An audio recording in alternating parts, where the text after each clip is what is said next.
Back to my channel Arina's Arina.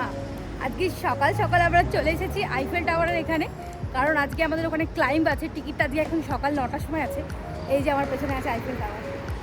আর ওই যে প্রীতম, সকাল সকাল সবাইকে গুড মর্নিং অ্যান্ড বনজোর বলে দাও। বনজোর। আচ্ছা আচ্ছা, গুড মর্নিং, সুপ্রভাত। তো আমরা আইফেল টাওয়ার একদম কাছাকাছি চলে এসেছি। যখন মেট্রোতে আসি বেশ ভিড় ছিল, কারণ সকাল 9টা মানে একদম অফিস টাইম, সবাই অফিস যাচ্ছে, প্রত্যেকেই কম বেশি অফিস যাচ্ছে, আর আমরাও ঘুরতে বেরিয়েছি। তবে হ্যাঁ, আইফেল টাওয়ারের কাছটা কিন্তু একদম খালি খালি আছে। ও ভাই স্যার, অলরেডি লাইন। বাইরে রাস্তাঘাটে কাউকে দেখতে পাচ্ছিলাম না, কিন্তু এখানে দেখুন পুরো একদম লম্বা লাইন, প্রচুর লোকজন আছে। প্রীতম একদম আগে চলে গেছে, দেখা যাক কি হয়। বেশ লম্বা লাইন আছে এখানে।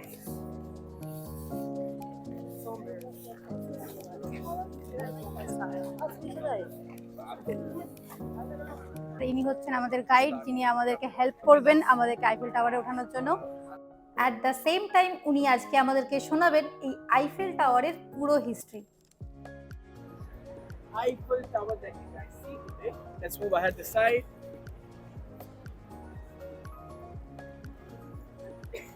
Eiffel Tower that you guys see today was the centerpiece for that project. Now, whenever we talk about Eiffel টাওয়ারের একটা ইন্টারেস্টিং ইতিহাস আছে।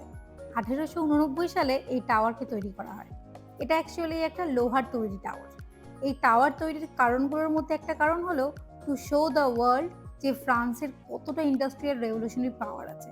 আর সত্যিই তাই, ডিজাইন এবং আর্কিটেকচার তখনকার দিনের তুলনায় যথেষ্ট উন্নত মানের, এবং প্রায় 40 বছর ধরে এই tower the tallest structure in the world, মানে পৃথিবীর সব থেকে লম্বা স্ট্রাকচারের মধ্যে একটা ছিল এই আইফেল টাওয়ার। তবে এই টাওয়ার যখন তৈরি করা শুরু হয়, এটা কিন্তু টেম্পোরারিভাবে বানানো হচ্ছিল। প্ল্যান ছিল যে মাত্র 20 বছরের মধ্যে এটাকে নষ্ট করে দেওয়া, মানে ভেঙে দেওয়া হবে। কিন্তু পরে যখন এটা বানানো হয়ে যায়, এর আর্কিটেকচার এবং ডিজাইন এতটাই সুন্দর হয় যে পরে এই প্ল্যানকে চেঞ্জ করা হয়। গুস্টাভ আইফেল নামের একজন ব্যক্তির কোম্পানি এই আইফেল টাওয়ারকে বানান, এবং পরে ওনারই নাম অনুসারে এই টাওয়ারের নাম রাখা হয় আইফেল টাওয়ার।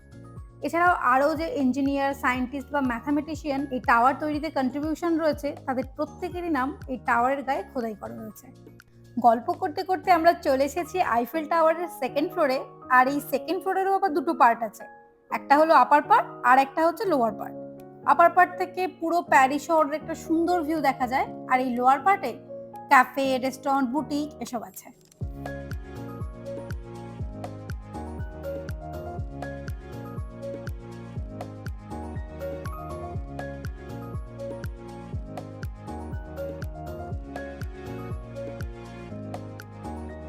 দেখুন তো কি সুন্দর লাগছে না প্যারিস শহরকে দেখতে।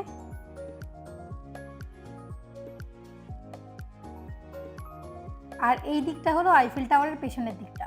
এখানে একটা গ্রাউন্ডও আছে, এখানে সবাই বসে ওই খাবার দাবার নিয়ে এসে পিকনিক করে। সন্ধ্যের দিকে সবাই বসে আইফেল টাওয়ারের ঝিলিমিলি আলোও দেখে। আমাদেরও এরকম একটা প্ল্যান ছিল, তাই আমি পিকনিক ম্যাটও নিয়ে এসেছিলাম।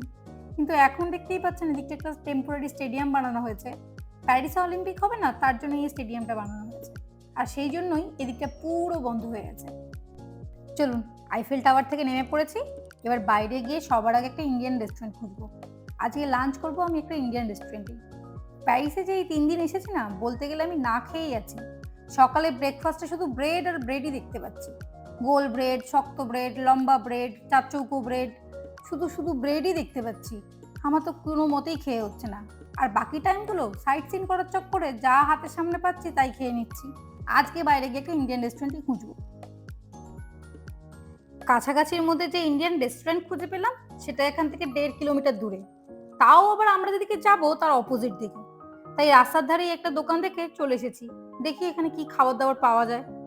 প্রথমত এদের যা মেনু, এদের খাবার দাবার বুঝে উঠতেই আমার 10 মিনিট লেগে যায়। যাই হোক, মেনু থেকে আমার একটা নাম পছন্দ হয়েছে, তো সেটা দেখেই আমি অর্ডার করে দিয়েছি। যদি টেস্ট ভালো হয় তো খুবই ভালো, আর যদি ভালো না হয় তাহলে ফ্রান্সে এসে ফ্রেঞ্চ ফ্রাইজ খেয়েই বেঁচে থাকতে হবে। এটা হলো হপ অন হপ অফ বাস। এটাতেই পুরো প্যারিস ট্যুর করা। এর ওপরটা দেখতে পাচ্ছেন পুরো খালি আছে, ওটা ছাদ খোলা, তো ওখানে বসেই পুরো প্যারিস ট্যুর করানো হয়। এই দেখুন সামনের বাসটাতে এসেছে, দেখুন লোকে। তো আমরা প্রথমে ভেবেছিলাম এরকম হপ অফ বাস নেব, কিন্তু আমরা যেহেতু সেন্ট ক্রুজে ট্যুর করেছি তাই আমরা আর হপ অফ নেব না, বাকিটা আমরা মেট্রোতেই যাওয়া আসা করবো। এখন আমরা চলে এসেছি প্যারিসের আরেকটি আইকনিক লোকেশন, যার নাম হচ্ছে আর্ক দি ট্রিয়ম্ফ। প্রথমে তো এখানে পৌঁছানোর পর ওই মনুমেন্টের কাছ পর্যন্ত পৌঁছাবো কি করে সেটাই বুঝে উঠতে পারছিলাম না, কারণ সামনে এত ভিড় আর রাস্তার উপর এত ট্রাফিক যে এই রাস্তাটা পার করে ওই পার অব্দি যাবো কি করে সেই অপশনটাই খুঁজে পাচ্ছি না। তারপর এদিক ওদিক খুঁজতে খুঁজতে এই সাবওয়েটা খুঁজে পেয়েছি, যেটা আমাদেরকে ওই পার পর্যন্ত নিয়ে যাবে। এই আর্ক দি ট্রিয়ম্ফ তৈরি করেছিলেন নেপোলিয়ন 1806 সালে, যখন তিনি অস্ট্রালিটসের যুদ্ধ জিতেছিলেন। যে সমস্ত মিলিটারি জেনারেল এবং সৈনিক এই যুদ্ধে তাকে সাহায্য করেছিলেন এবং তাদের মধ্যে অনেকেই আছেন যারা শহীদ হয়ে গিয়েছিলেন, তাদের স্মৃতির উদ্দেশ্যেই এই মনুমেন্টকে বানানো হয়েছে। আর এই মনুমেন্টের গায়ে তাদের অনেকেরই নাম খোদাই করা রয়েছে। আর এই মনুমেন্টের উপরে যে স্ট্রাকচারগুলো আঁকা দেখতে পাচ্ছেন সেগুলো হচ্ছে এই যুদ্ধকেই পোর্ট্রে করে আঁকা হয়েছে। আর এই যে আগুনটা জ্বলতে দেখতে পাচ্ছেন, এই আগুন প্রায় 1923 সাল থেকে কন্টিনিউয়াস জ্বলছে। যে সমস্ত সৈনিক এই দেশের জন্য শহীদ হয়েছে তাদের শ্রদ্ধাঞ্জলি দেওয়ার উদ্দেশ্যেই এই আগুনকে জ্বালানো হয়ে থাকে। এই ছিল আর্ক দি ট্রিয়ম্ফের ইতিহাস। চলুন এবার উপরে যাই। ওপর থেকে আইফেল টাওয়ার সমেত পুরো প্যারিস শহরের একটা অসম্ভব সুন্দর ভিউ দেখা যায়।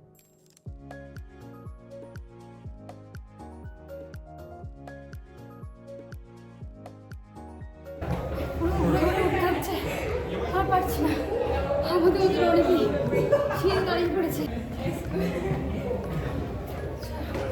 Let's go again.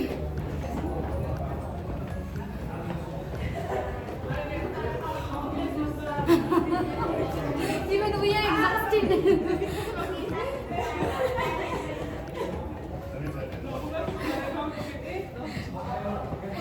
Bye, take some rest. পুরো এই স্পাইরাল সিঁড়ি ভেঙে ভেঙে কোনো রকমে উঠে পড়েছি আমরা আর্ক দি ট্রিয়ম্ফের ফার্স্ট ফ্লোরে।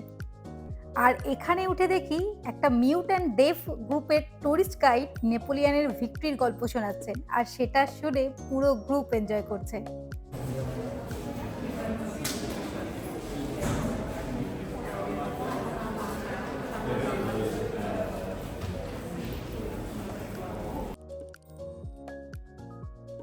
ওয়াও, টেরেস থেকে কি সুন্দর দেখতে লাগছে প্যারিস শহরটাকে। ফ্রান্সের রাজধানী হলো এই প্যারিস শহর, অথচ দেখুন বড় বড় লম্বা লম্বা আকাশ ছোঁয়া বিল্ডিংসই নেই এখানে। একমাত্র ওই দূরের দিকে কয়েকটা বিল্ডিংস দেখা যাচ্ছে, তাও আবার শহর থেকে অনেকটাই দূরে। ওই হচ্ছে প্যারিস শহরের ফিনান্সিয়াল ডিস্ট্রিক্ট। ফ্রান্সের অধিবাসীরা এই লম্বা লম্বা বিল্ডিংসকে ব্যান করে রেখেছে। আর সত্যিই তো, এই সুন্দর সাজানো গোছানো শহরটার মধ্যে যদি হঠাৎ হঠাৎ স্কাই স্ক্রেপার্স দাঁড়িয়ে থাকতো তাহলে শহরটাকে সত্যি অনেক বেমানান লাগতো। ওঠার সময় যেরকম কষ্ট হচ্ছিল এখন সেরকম কষ্ট হচ্ছে না, বলো? না, এখন মজা লাগছে। এটা খুব ইজিলি নামা যাচ্ছে, কিন্তু ওঠার সময় সত্যি ভীষণ কষ্ট হচ্ছে। অনেক বয়স্করাও উঠেছেন, বাচ্চারা তো উঠেইছে, তারা তো চম্পল জানের উঠা যায়, কিন্তু বয়স্করাও অনেকে উঠেছে।